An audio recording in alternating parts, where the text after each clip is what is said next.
آپ صلی اللہ علیہ وسلم فرماتے ہیں ایمان اسی وقت مکمل ہوتا ہے بندے کا کہ من اعطى للہ ومنع للہ واحب للہ وابغض للہ، اللہ کے لیے محبت کرتا ہے، اللہ کے لیے دشمنی کرتا ہے، اللہ کے لیے دیتا ہے، اللہ کے لیے منع کرتا ہے۔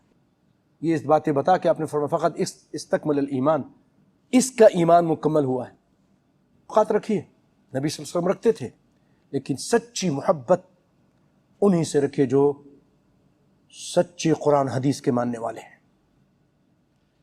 آپ کا عقیدہ اگر قرآن و حدیث والا ہے تو وہ اس کا عقیدہ بھی اگر اس پر مبنی ہے تو پھر اس سے دوستی رکھیے، ورنہ یاد رکھیے وَلَا تَرْكَنُوا إِلَى الَّذِينَ ظَلَمُوا فَتَمَسَّكُمُ النَّارُ۔ سورہ ہود کے آخر میں فرمایا اللہ تعالیٰ نے ان لوگوں سے ان کی طرف مت جھکاؤ کرو جنہوں نے ظلم کیا۔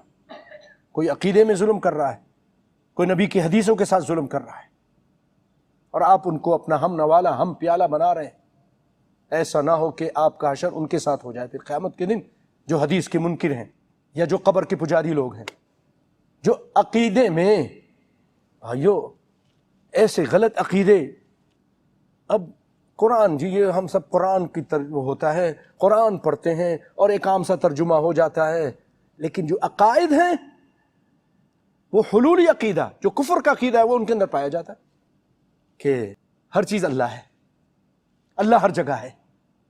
حدیث کو بہت ساری حدیث کو کہتے ہیں یہ افسانہ ہے، وہ لکھ کے گئے اپنی کتابوں میں، مثلا دجال کے بارے میں جتنی حدیثیں ہیں اس کو افسانہ کہہ دیا، مہدی کے بارے میں جو حدیث ہے اس کو افسانہ کہہ دیا، اور ہم ان لوگوں کے ساتھ یعنی واضح طور پر وہ بہت ساری ایسی چیزیں کا انکار کرتے ہیں، اور ہماری دن رات ہمارے بھائیوں کی اور ہماری بہنوں کی ان کے ساتھ دوستیاں ہیں۔ اماں عائشہ پہ تان تشنیع بھی کی ہے ان کے بڑے نے اپنی تفسیر میں، صحابہ کرام پہ بھی قلم چلایا ہے۔